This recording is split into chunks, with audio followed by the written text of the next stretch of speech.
Bueno, ¿cómo están? En este encuentro vamos a profundizar un poquito más sobre el proceso de meditar y qué es lo que pasa en nuestro cerebro, en nuestra mente, cuando comenzamos a meditar. Y cuando lleguemos a esta instancia de la charla, lo vamos a dividir en dos partes. ¿Qué es lo que pasa en nuestra mente durante una práctica meditativa, durante cada práctica meditativa? Y qué es los efectos que produce esta práctica de meditación en nuestro cerebro de una manera más estable, con las consecuencias que eso trae. Por eso este encuentro lo llamé o le puse como eslogan: cada ser humano puede, si se lo propone, por supuesto, si hay voluntad, ser escultor de su propio cerebro. Esta Esta frase es de la autoría de Santiago Ramón y Cajal, fue un médico considerado el padre de la neurociencia moderna. Para que nos ubiquemos en contexto, Santiago Ramón y Cajal nació en el año 1852 y vivió hasta el 1934, o sea, en una época donde claramente el cerebro no se lo podía estudiar en personas vivas, había que esperar que la persona falleciera para poder abrirle la cabeza y ver el cerebro. Y Santiago Ramón y Cajal hizo dos grandes descubrimientos.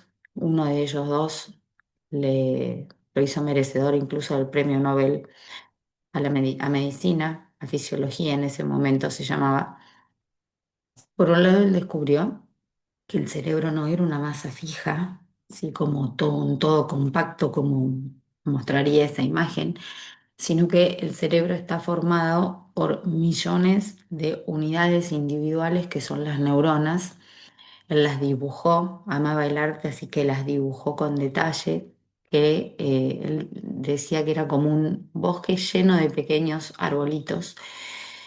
Y el segundo descubrimiento, que esas neuronas tenían, como todo arbolito, pequeñas raicillas llamadas dendritas. Y básicamente lo que él quiso decir con esto de que podemos esculpir el cerebro es que con práctica, con experiencia, con voluntad, yo puedo ir haciendo que esas raicillas crezcan, o incluso que algunas que no use se poden y se pierdan. Y entonces si hago que algunas raicillas crezcan, esas neuronas van a tener más puntos de contacto para conectarse con otras. Y por eso esos caminos neurales de lo que hablábamos el primer encuentro se hacen más fáciles de transitar. La corriente eléctrica y las descargas químicas se suceden con mayor continuidad en ese grupo de neuronas cuyas raicillas se conectan más, y entonces esos caminos neurales, esas nuevas vías neurales van moldeándose y creciendo. Pero vamos al principio. Y acá también un poquito de historia, que es entender que la meditación, como vimos también en el primer encuentro, se ancla o sus orígenes los vamos a encontrar en tradiciones ancestrales, muchas de las cuales tienen más de 2000 años, ¿no es cierto?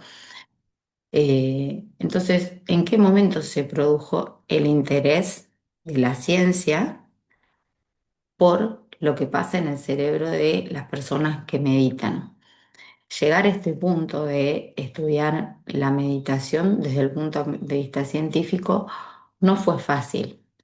Primero porque desde la academia, desde propiamente los estudiosos científicos de la actualidad, no había mucho, o hubo como una resistencia a estudiar el cerebro de alguien que está sentado básicamente sin hacer nada. Eso se decía: ¿para qué querés estudiar el cerebro de alguien que está sentado sin hacer nada?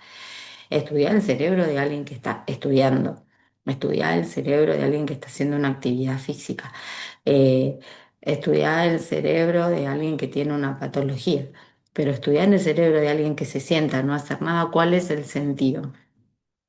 Y del lado de la tradición, del lado de los monjes concretamente budistas, también hubo una cierta resistencia a decir: ¿por qué tienen que venir a estudiar esto? ¿Qué necesidad? ¿Para qué necesitamos que estudien esto? Que nosotros ya sabemos que funciona. Hace 2500 años lo hacemos y sabemos que funciona y cómo funciona. ¿Y por qué lo sabemos? Porque lo vivimos en carne propia. Lo experimento. No necesito que la ciencia venga a decir qué pasa cuando yo ya sé qué pasa porque lo vivo en cada meditación. Pero bueno, las casualidades yo digo que no existen. Hay momentos de la historia donde todo se acomoda. Francisco Varela, que es era un neurocientífico chileno formado en Harvard, se formó también en budismo. Entonces, la vida hizo que se hiciera como muy amigo de Dalai Lama y le propuso entonces hacer estos diálogos de convergencia entre ciencia y tradición, donde, partiendo de la premisa de que se iban a respetar los puntos esenciales de la visión de cada modo de ver, de cada modo de aprender y de investigar. O sea, la ciencia busca resultados demostrados empíricamente, con experiencia. Y la tradición lo que busca es resultados buscados empíricamente, pero en primera persona, en tanto la ciencia lo mira desde afuera y entonces plantea una hipótesis y luego busca confirmar esa hipótesis, respetando y sin que una visión quiera cambiar a la otra. eh, los comenzaron a dialogar sobre los efectos que la meditación le produce tanto al cerebro como al cuerpo del ser humano. Con estos diálogos empezaron más o menos a fin del siglo XIX, 1970, 1980, y se continuaron, ¿no es cierto? Y han dado origen a libros y demás. Hay una fundación que se llama Man and Life. Pueden googlearla, la página tiene un montón de artículos de interés donde se han ido plasmando estos encuentros que se siguen incluso sosteniendo.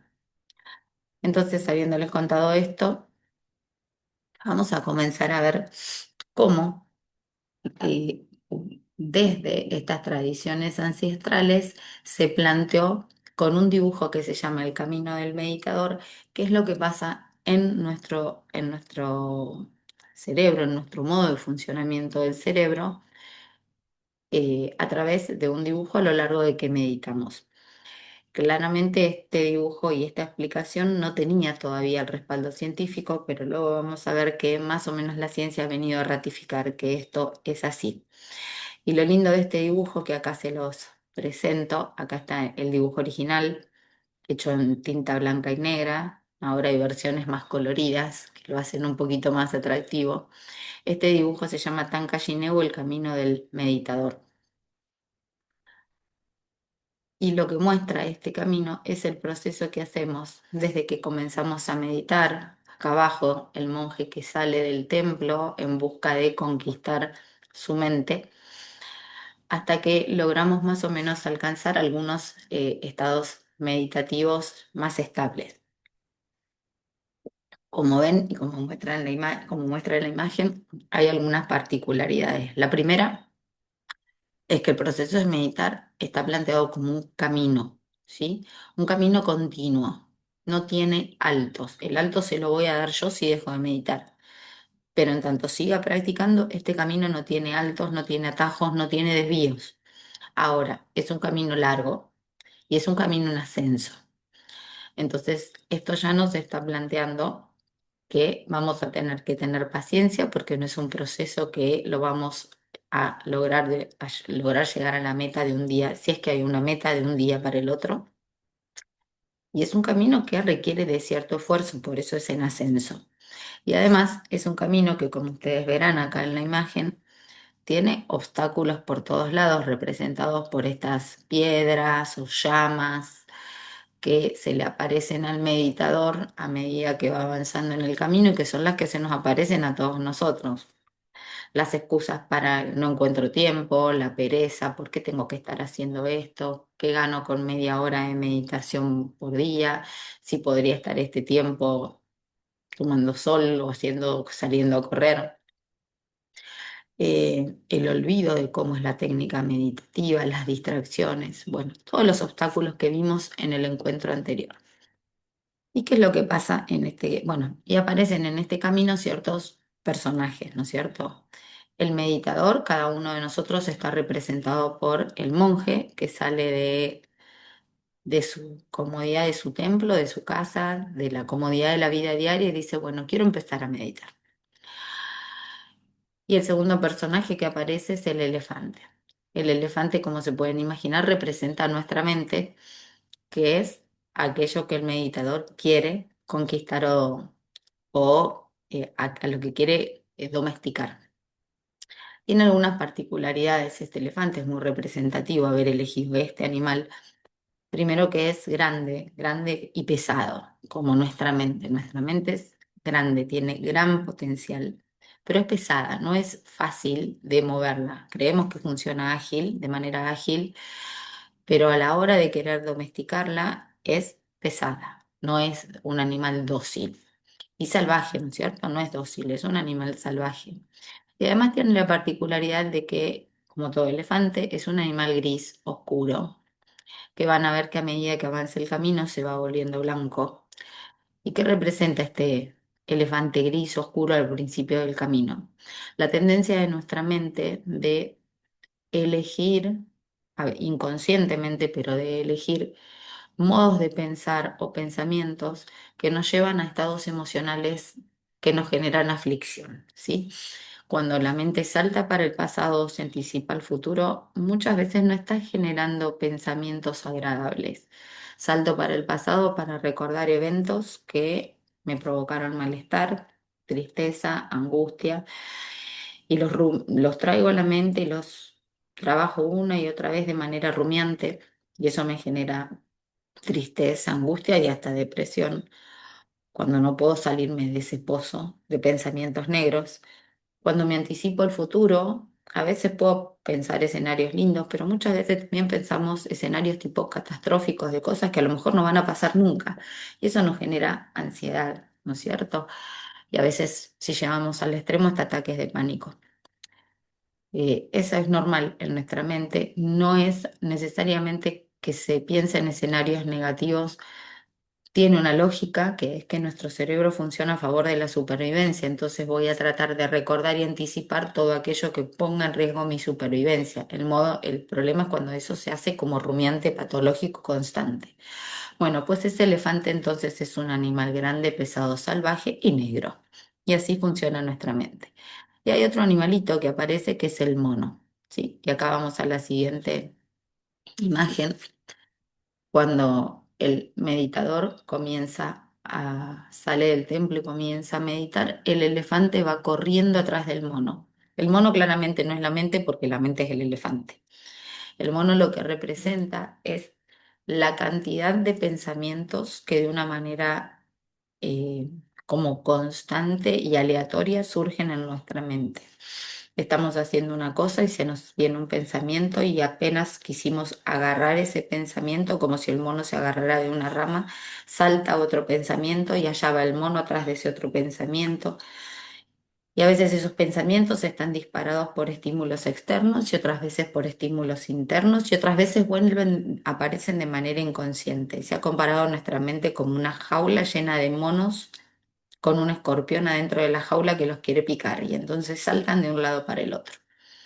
Bueno, y allá entonces comienza este monje el camino de meditar, corriendo atrás del elefante de su mente salvaje a la que quiere domesticar, pero la mente está corriendo atrás del mono. Así que el meditador va a atrás, a la cola, y el meditador lleva en sus manos una vara y una soga. La vara representa el esfuerzo que tengo que hacer para lograr domesticar a la mente. Y la soga es la soga que representa la atención. Acá el meditador todavía no logró que su mente, su conciencia más que su mente, a ver, acá voy a hacer un alto. La mente naturalmente, como sistema del ser humano, está hecha para pensar. Su función es pensar, como la función del corazón es bombear sangre para llevar sangre a todo el cuerpo humano. Entonces, es natural que si la función de la mente es pensar, piense. El tema es regular cuánto, cómo y qué pienso. Eso es lo que voy a intentar hacer cuando medito, adiestrar a la mente para decirle qué pensar, cuánto pensar y cómo y cuándo pensar. Lo que hacemos, la soga, entonces vuelvo a la soga lo que representa es la atención o la conciencia donde yo quiero llevar a la mente. Por ahora, en los primeros estadios, donde esta imagen representa los primeros estadios, cuando nos sentamos a meditar y todavía la soga no está atada al elefante, todavía no logré que la conciencia se dirija a donde yo quiero. Capaz que durante un momentito estoy atendiendo a las sensaciones de la respiración o al mantra y al poquitito tiempo otra vez el mono capta la atención del elefante porque todavía el monje no pudo o el meditador no pudo sujetar el elefante con la cuerda de la atención, sujetar la mente con la cuerda de la conciencia y de la atención. Pero este meditador que sabe que el camino es largo y que si lo suelta acá, nada va a cambiar, sigue avanzando con su práctica meditativa, quiere lanzarle la soga, ¿no es cierto? Pero el elefante sigue atrás del mono. Sin embargo, acá se produce ya en los primeros momentos o primeros días después de meditar, y algunos de ustedes me lo han comentado, comienza a ponerse blanco tanto el elefante como el monito. Y esto representa que ya con las primeras prácticas meditativas tenemos esa sensación de que somos capaces de calmarnos. Tenemos esa sensación de serenidad, de calma, y que por lo menos cuando estamos con esa sensación de serenidad y calma, no aparecen tantos pensamientos rumiantes y negativos. Es unos como incipiente, pero con unas poquitas prácticas, con unos poquitos pasos en ese camino del meditador, esto comienza a suceder. Si seguimos avanzando en el camino, esta imagen está tomada más o menos a esta altura del camino, justamente acá. El monje logró poner la cuerda de la atención en el elefante, la cuerda de la conciencia en el elefante. El conejo representa esa conciencia enlazada a la mente y este es uno de los momentos más importantes de la meditación. Fíjense que cuando el meditador enlaza la cabeza del elefante y le pone la cuerda, el elefante se da cuenta de dos cosas. Que hay un conejo arriba de él que hasta ese momento no había aparecido. El conejo es eso despierto, el animal despierto, vivaracho que le dice, ojo, que atrás hay alguien que te quiere domesticar. Y el elefante por primera vez y el mono se dan cuenta de que atrás está el meditador. Y este darse cuenta implica que el elefante o nuestra mente se ha dado cuenta a través de la soga del lazo de la conciencia y de la atención de que nuestra mente corría atrás de un mono, de que nuestra mente saltaba de un pensamiento al otro, de cuán pesada y negra es nuestra mente.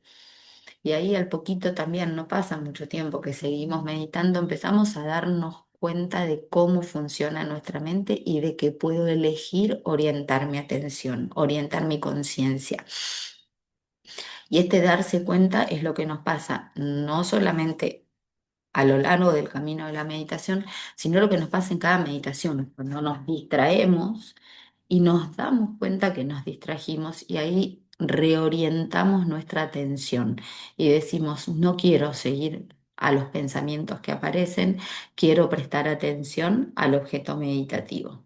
Así que este estadio de la meditación a esta altura del camino, que es quizás el más difícil de llegar, como todo camino, los primeros pasos son los que más cuestan, pero cuando ya llegamos a este estadio, ha sido considerado tanto por las filosofías budistas, por la tradición, como por la ciencia el más importante. Acá es donde comienza a producirse la reorganización cerebral. Y ya vamos a ver cómo eso se ve reflejado en las imágenes.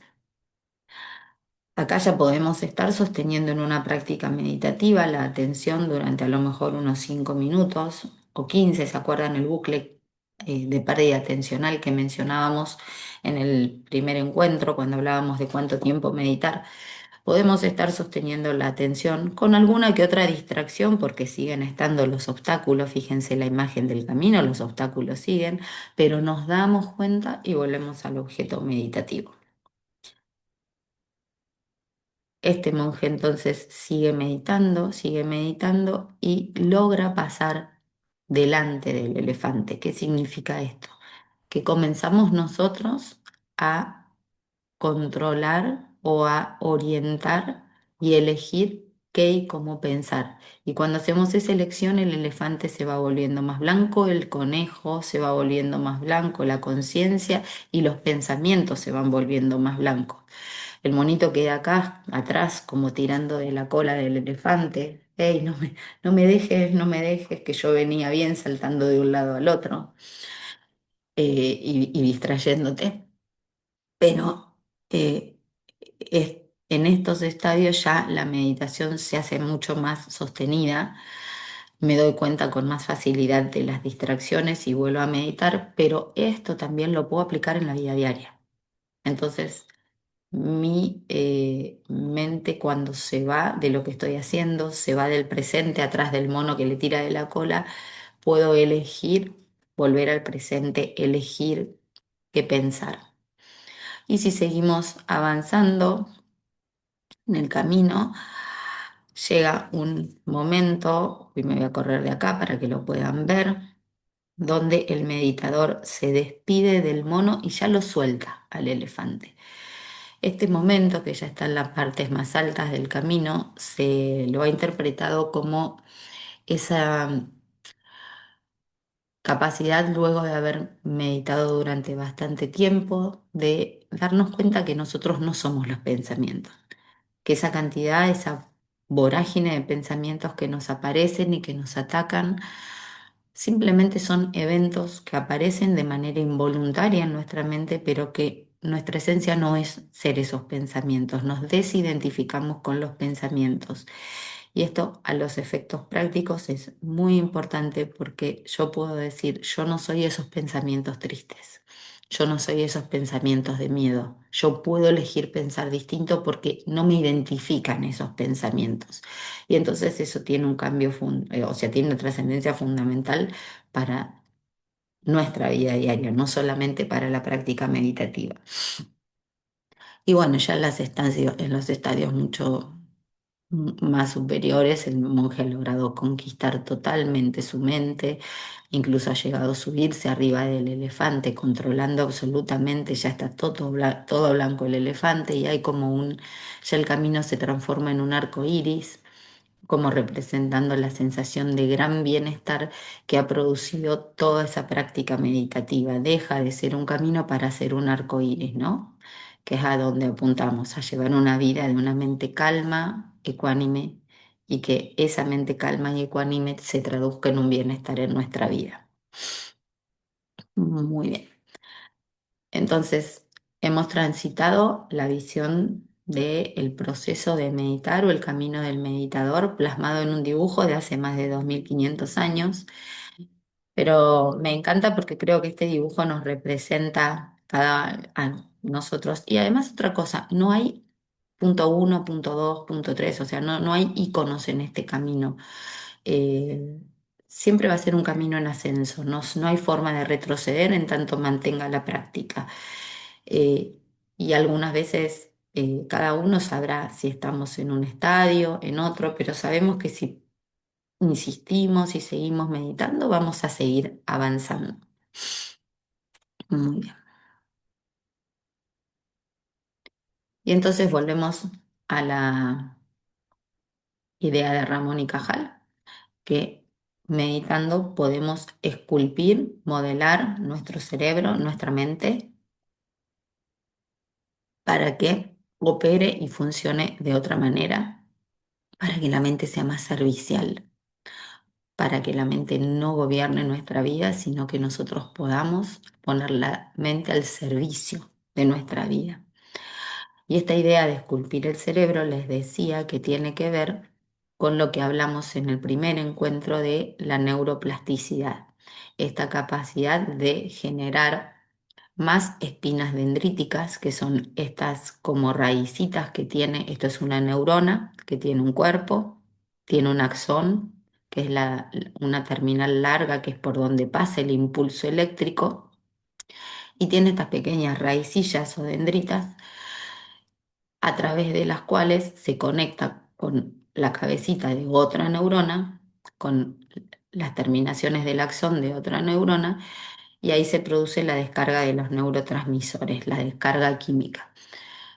A medida que mm, estas neuronas, estas dendritas se modifican fundamentalmente con las experiencias que pueden ser una experiencia única muy movilizante o experiencias repetidas del proceso de aprendizaje. En nuestro caso, el proceso de aprender a meditar. Entonces, estas raicillas comienzan a sacar como prolongaciones distintas, prolongaciones más largas, más cortitas, aumentan las prolongaciones y eso aumenta la superficie de contacto y permite una mayor cantidad de chances de comunicarse con otras neuronas, ¿sí? Eso es neuroplasticidad. Se facilitan las vías de comunicación, se amplían los caminos. Empezamos a abrir un caminito, dendritas que empiezan a crecer. Ese caminito es muy boscoso, lleno de yuyos, árboles, arbustos, de manera que si yo dejo de transitar ese camino de la meditación, ¡tuc!, los yuyitos lo van a volver a tapar. Ahora, si yo lo sigo practicando, el camino se va haciendo mucho más llano, sin tantos obstáculos, y en algún momento se va a transformar en ese arco iris que mostraba la imagen. Entonces, ahora vamos a ver esto de qué pasa cuando meditamos, pero explicado desde la ciencia. Recién lo vimos explicado desde las tradiciones ancestrales, desde el budismo tibetano concretamente, y ahora lo vamos a ver explicado desde la ciencia. Lo primero que tenemos que decir es que lo que ha dicho la ciencia, que cuando nos ponemos a meditar, el cerebro se observa o la mente se observa a sí mismo. ¿Y qué pasa cuando la mente se observa a sí misma? Piensa en lo siguiente, es donde yo pongo la atención, ahí algo cambia. Cuando estamos meditando y en las meditaciones guiadas, les sugiero observar tu respiración y en ese momento seguramente habrán sentido que la respiración algún cambio hace. Solo por verse observada, algo cambia. Y a la mente le pasa lo mismo. Solo por sentirse observada es como que, como los chicos, que cuando los estamos mirando quieren demostrar, bueno, nuestra mente funciona igual. No hay diferencia. Cuando la observamos, al principio ¡pum!, se aquieta, se pone alerta porque la estoy observando. Es ese momento, ¿no? Donde comienza a darse cuenta que hay alguien que la está mirando y algo cambia. Voy a hacer algunas explicaciones más técnicas para luego explicar qué es lo que pasa en cada meditación y los cambios más estables que se producen en el cerebro. Durante mucho tiempo se creyó también que el cerebro estaba dividido como en cajitas, en partecitas. Una se dedicaba al movimiento, otra se dedicaba al habla, otra se dedicaba a la respiración, otra se dedicaba a la atención. Y luego se descubrió que si bien hay áreas que cumplen determinadas funciones, no son como compartimentos estancos. Todos interactúan a través de redes con otras áreas del cerebro. Y en la meditación se ponen en juego tres redes. La red de atención ejecutiva o Executive Central Network, que es aquella que nos permite orientar la atención. Ahora vamos a ver qué partes del cerebro integran esta red de atención ejecutiva. La red por defecto, perdón, la red por defecto, la que está en rojo, que ¿se acuerdan en el primer módulo que hablábamos de la mente divagante? Esta red se activa cuando me salgo del objeto meditativo porque me distraigo. Y entonces comienzan a aparecer un montón de pensamientos, ideas, imágenes adentro de mi mente, algunas que aparecen de manera tan fugaz, rápida, que ni me doy cuenta, estoy como en un estado de somnolencia. Ahí está funcionando la red por defecto. Y cuando me doy cuenta que me distraje, cuando ese conejo de la conciencia y la soga de la atención tiran un poquito del elefante de la mente y se da cuenta que se distrajo, esa es la red de saliencia que me permite salir del estado de divagación mental y volver a elegir si quiero, si me lo propongo, volver a prestar atención al objeto meditativo, volver a activar la red ejecutiva. ¿Qué partes del cerebro están implicadas en cada una de estas redes? Muy bien. Vamos a olvidarnos un poquito por ahora de la amígdala, la voy a retomar al final. En la red de saliencia, en la red que me hace dar cuenta, ¿sí? De que me distraje, están implicadas estas dos partes del cerebro. La ínsula, las ínsulas, en realidad, porque hay una en cada hemisferio cerebral, que estarían como si fueran de adentro del oído, bien al fondo, si nos abriéramos acá, allá al fondo, abajo de las cortezas, ¿sí? Abajo de la parte de la materia gris, de todo esto gris del cerebro, eh, ahí están las ínsulas. Son esta imagencita verde. La ínsula es un órgano del cerebro que es súper importante porque es el que se encarga de hacer un relevamiento constante de cómo está mi cuerpo por dentro, a través del sentido de la interocepción. Cómo está latiendo mi corazón, cómo está la presión arterial, cómo no es que la regula, da cuenta de que mi corazón está latiendo más rápido y algo está pasando, de que mis pupilas se dilataron y algo está pasando. O sea, está informándole constantemente al sistema nervioso central de cómo está el organismo a través de la interocepción. Se la ha asociado por eso mismo con la capacidad de intuición, con ese sexto sentido de la intuición, porque me permite escuchar al cuerpo que manda señales antes de que algo se haga consciente. Lo que pasa es que nuestra mente habla tanto y sigue tanto al mono, estimulado por los estímulos externos, que muchas veces no escuchamos lo que el cuerpo nos dice y el cuerpo susurra. Cuando el cuerpo grita ya a veces es tarde, ¿no es cierto? Otras funciones de la ínsula, a partir de ese sentido de la interocepción, me da una idea de quién soy yo, ¿sí? Pero también en la ínsula hay ciertas neuronas que las llamamos neuronas espejo, que nos permiten conectar con los otros, ¿sí? A través de la capacidad de desarrollar empatía y conexión social. La ínsula también es un órgano que procesa, como está relacionado con el yo y con mi sensación interna, el dolor, tanto el dolor emocional como el dolor físico, ¿sí? Nuestro cerebro no distingue, para nuestro cerebro es lo mismo un patear una silla con el dedo chiquito y sentir ese dolor que alguien me haga un desprecio. El dolor se siente, se procesa por las mismas vías en el cerebro. Y la otra parte del cerebro eh, que integra esta red de saliencia es la corteza cingulada, que como la ínsula también interviene en la regulación de las emociones, en la capacidad de motivarme. Y la corteza cingulada detecta conflictos o detecta errores. A estos dos órganos se los ha llamado el espejo del cerebro, ¿sí? Porque le dicen al cerebro qué es lo que está pasando en el cuerpo y si hay algo que es disonante.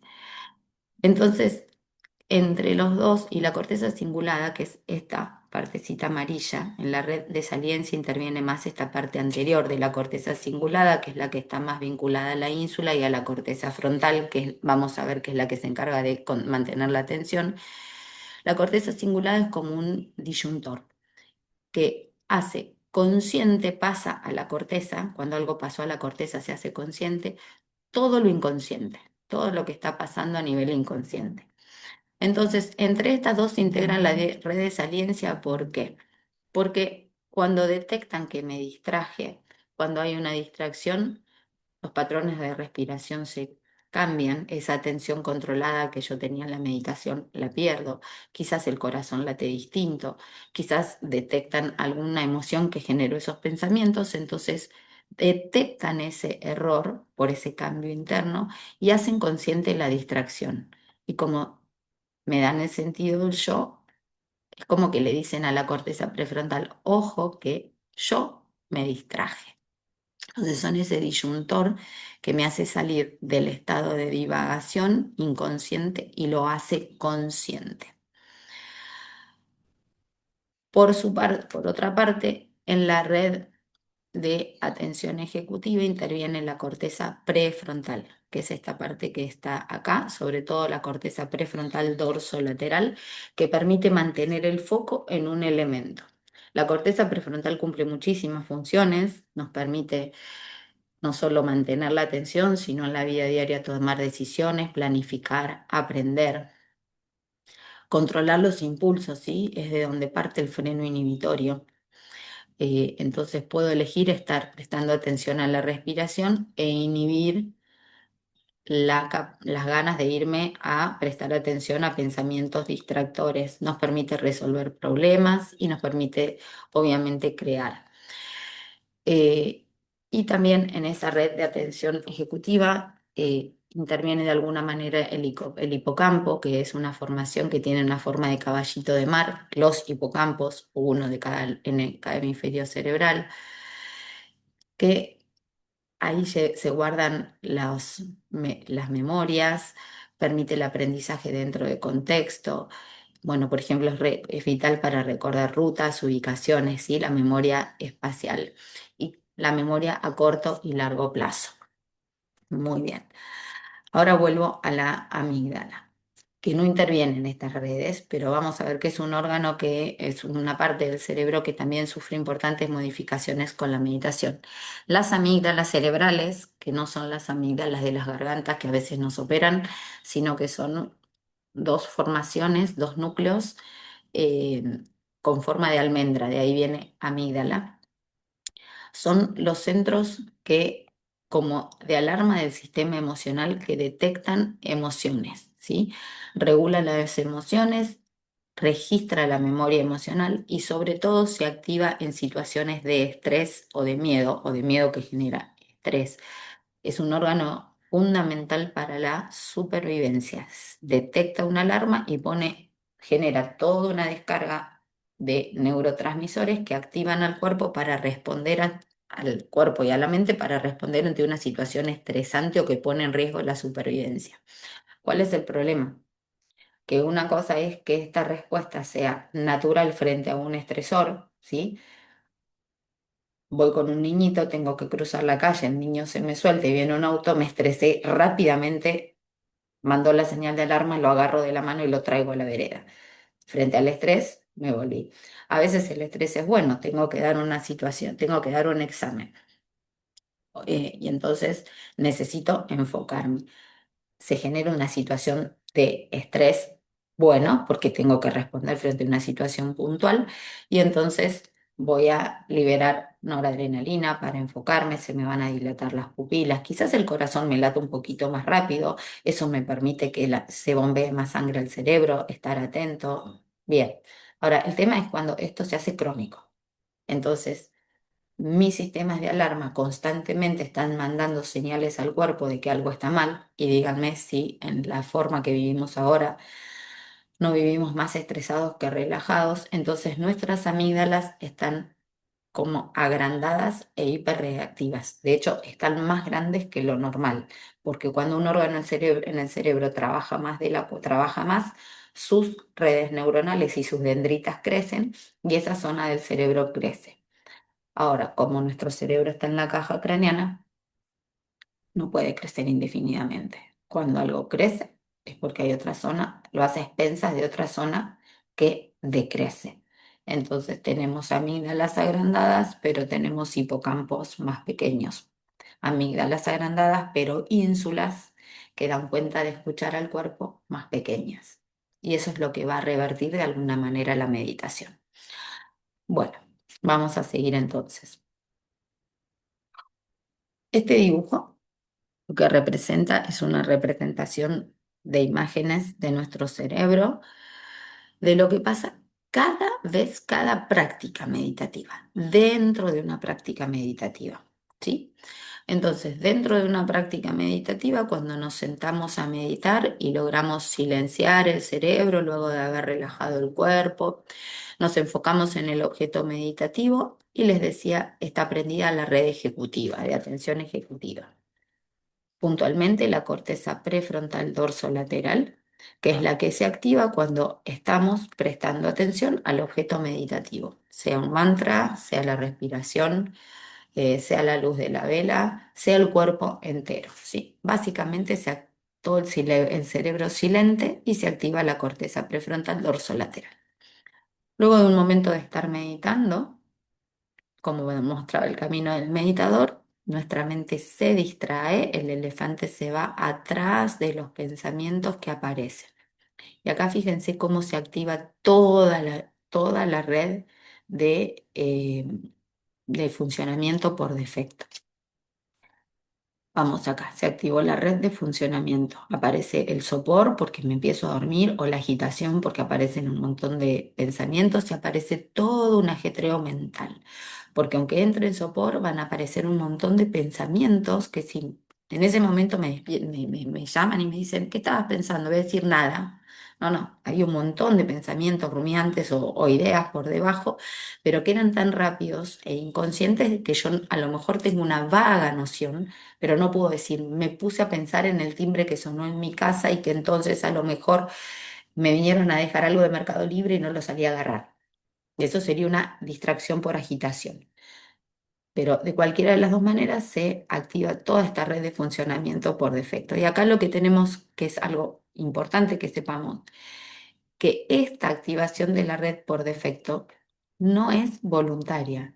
No es que yo quise salirme del objeto meditativo para ponerme a pensar en algo en particular o para entrar en un estado de somnolencia.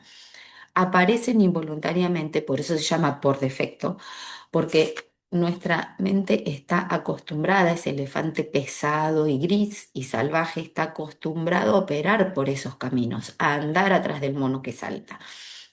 Entonces estamos poniendo todo el esfuerzo como meditadores de estar prestando atención y tac, se nos va ahí.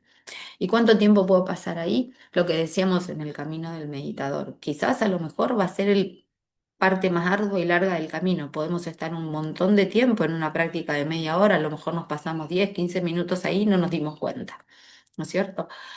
Ahora va a llegar un momento donde la red de saliencia, la corteza cingulada y la ínsula, fíjense que acá están bien dibujaditas, la ínsula anterior y la corteza cingulada verde, ese espejo del cerebro va a percibir la ínsula que algo cambió internamente en mi cuerpo, la respiración, la postura corporal que se aflojó, los latidos del corazón, los ojos que a lo mejor comenzaron a moverse, porque también se ha estudiado que cuando hay mucho pensamiento, los ojos internamente se mueven, aun cuando los tengamos cerrados. Bueno, la ínsula detecta todo eso y la corteza cingulada, que opera como disyuntor de todo eso inconsciente, lo hace consciente y te dice, hey, te distrajiste. ¿Sí? Y esta es la parte del dibujo del camino del meditador, donde el elefante se da cuenta que arriba tiene el conejo de la conciencia, la soga de la atención alrededor de su cuello y se da vuelta y mira al meditador que quiere prestar atención. Y entonces ahí vuelvo, esta es la parte más importante, darse cuenta, ¿sí? Y entonces ahí va a pasar que se va a activar la corteza parietal, la zona parietal del recuerdo, y me voy a recordar de qué tenía que estar haciendo. Y ahí puedo elegir, si me lo propongo, volver a prestar atención al objeto meditativo y vuelvo al primer estadio.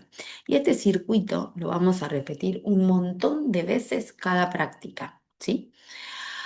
Lo que tenemos que intentar reforzar, si yo quiero, recordemos que en el cerebro lo que se usa crece, lo que se desusa se poda o se decrece, como los arbolitos. Le crecen más ramas a aquello que yo fertilizo o pierdo ramitas de lo que quiero podar. Lo que tengo que tratar de fortalecer es esta red de saliencia, ínsula y corteza cingulada. ¿Para qué? para que me detecte las distracciones y me permita elegir volver a prestar atención al objeto meditativo. Y esta red de saliencia, entonces, cómo la fortalezco? Bueno, se dice que con reforzamiento positivo. Como la ínsula procesa el dolor, como la ínsula procesa mis estados corporales, si cada vez que yo me distraigo, me ofusco y comienzo, yo no sirvo para esto de la meditación a mí no se me da, al final de cuentas estoy perdiendo el tiempo porque siempre me distraigo. La ínsula procesa ese estado como de agitación negativa que me estoy generando yo a mí mismo y entonces simplemente va a decir, yo no quiero sentir sensaciones feas, no te detecto más distracciones. Ahora, si cada vez que me distraigo entiendo que esto es un proceso normal, que es lo que nos pasa a todos en el camino de meditar, y que necesito detectar las distracciones para poder volver a enfocar y calmar la mente, voy a generar en mí ese reforzamiento positivo de decir, está todo bien, me distraje, no pasa nada, vuelvo a enfocar la mente.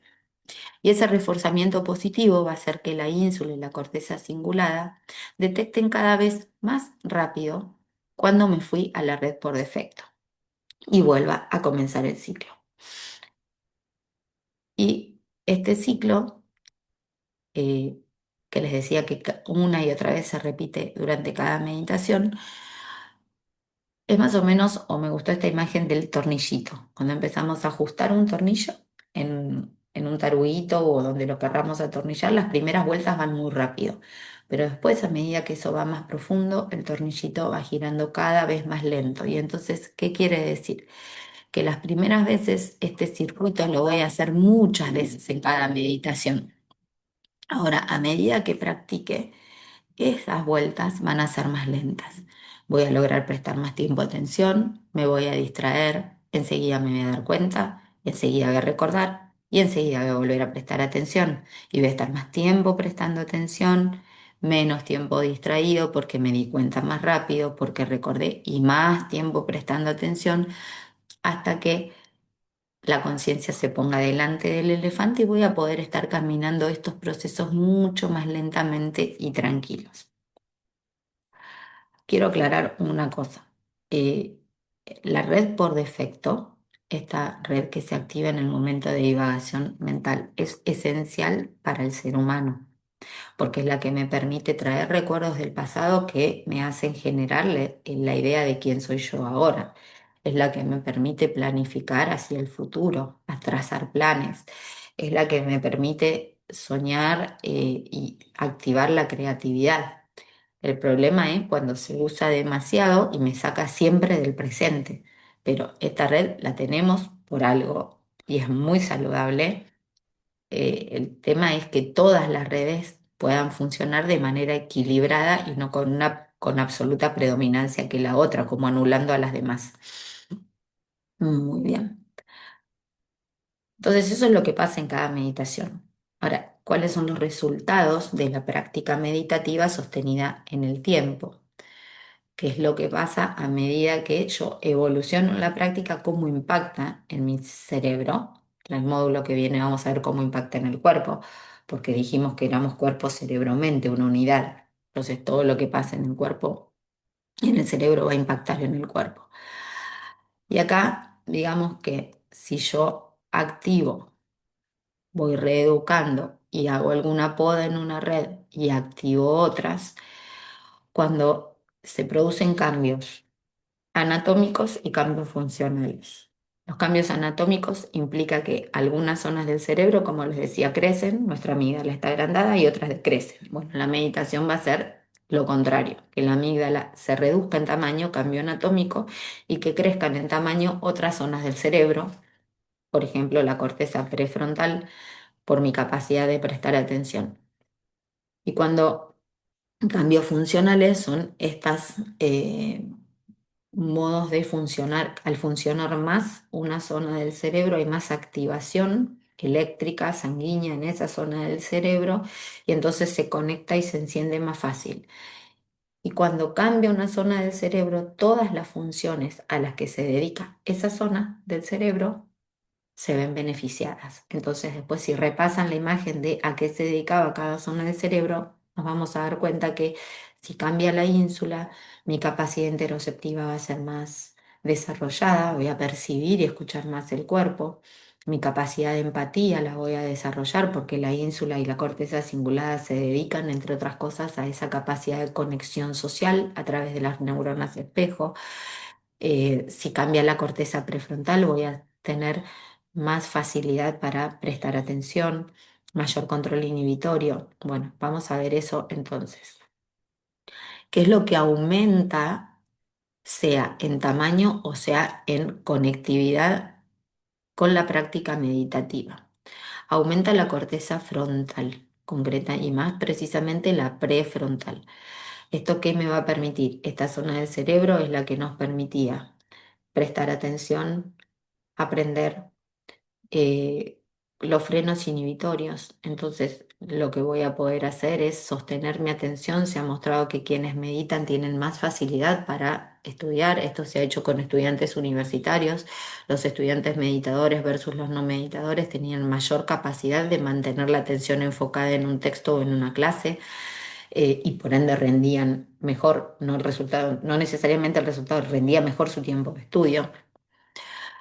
Al aumentar la corteza se aumenta la capacidad de controlar o de activar los frenos inhibitorios, de poder decir voy a elegir no reaccionar frente a un estímulo, tomarme un tiempo para reflexionar, planificar y dar una respuesta. Aumenta, como les decía, la actividad de la ínsula. A veces aumenta el tamaño en meditadores expertos. Eso nos da muchísima más interocepción, la capacidad de escuchar al cuerpo, de detectar cómo estamos. Y eso es importantísimo porque escuchando al cuerpo puedo predecir antes lo que no se hizo consciente todavía. Aumenta el tamaño de los hipocampos y esto tiene que ver muchísimo con la consolidación de la memoria. Por eso también la meditación es una práctica que es como protectora, neuroprotectora de los déficits cognitivos e incluso de algunas enfermedades neurodegenerativas. Aumenta la corteza cingulada y con ello aumenta esta capacidad de registrar lo que está pasando a nivel inconsciente. ¿Y qué es lo que disminuye en el cerebro? Como les decía antes, disminuye la materia gris y la actividad de estas amígdalas hiperreactivas que tenemos. Entonces, por eso enseguida que empezamos a meditar sentimos más calma, porque la respuesta frente al estrés baja, ¿sí? La amígdala estaría ubicada más o menos por acá, en la imagen de arriba, ¿no es cierto? Entonces es a mitad en el centro de la masa cerebral. Hay una conexión entre corteza prefrontal y amígdala. Si la amígdala está hiperreactiva, como en la mayoría de nosotros, la amígdala le va a mandar un montón de señales a la corteza prefrontal y vamos a reaccionar frente a cada estresor. Si la amígdala disminuye su nivel de actividad y a lo mejor disminuye su tamaño, los frenos inhibitorios de la corteza prefrontal se van a comunicar con más facilidad con la amígdala y no voy a reaccionar frente a cualquier situación estresora, sino que voy a dar respuestas que sean adecuadas a la situación. ¿Y esto qué se implica? Todo lo que hablábamos recién, mayor capacidad de atención, mayor control inhibitorio, más propiocepción e interocepción, mayor empatía porque desarrollo más estas neuronas espejo, menor situación, menor estrés, no tomo todo como una amenaza, menor reactividad. Mi cerebro que va a estar más silente, este es un cerebro después de meditar, frente a un cerebro antes de meditar, mi cerebro que va a estar más silente va a ser este cerebro el que va a responder a las situaciones de la vida. Entonces voy a dar respuestas en vez de reaccionar. En vez de pegar el grito, voy a parar y tener esa capacidad de responder. Y en definitiva, nos da sensación de paz, de bienestar. Estamos apuntando al arco iris del final del camino del meditador. ¿Cuánto tiempo se necesita para que estos cambios se produzcan? Ya con una semanita de meditación, uno la sensación de serenidad, esa parte blanquita del elefante de las primeras imágenes del camino del meditador, se siente. Ahora, para que se produzca empiecen a producirse esa reorganización cerebral de la que acabamos de hablar, se necesitan 8 semanas de práctica. y de ahí en adelante. Y estos cambios se han mantenido aun cuando uno suspenda por un momento o por un tiempito la práctica. Por supuesto que se consolidan a medida que más sostengo la práctica. Para terminar, les dejo esta imagen que un poco resume todo. Ramón y Cajal descubrió la neuroplasticidad y entonces, gracias al descubrimiento, él no habló de la meditación, aclaro, podemos decir hoy que la meditación entonces es un puente que esculpe nuestro cerebro, ¿sí? Como el cincel, esa práctica de meditación es el cincel que esculpe nuestro cerebro, ¿sí? Entonces nuestro cerebro decide elegir pasar a un estado de bienestar, aumenta y se fortalece la corteza prefrontal, se poda las actividades de la amígdala, aumenta y se fortalece la actividad del hipocampo, de las ínsulas, de la corteza cingulada. Y todo eso me permite estar mucho mejor conmigo mismo eh, y con los demás. Muy bien. Entonces, con esto terminamos este encuentro.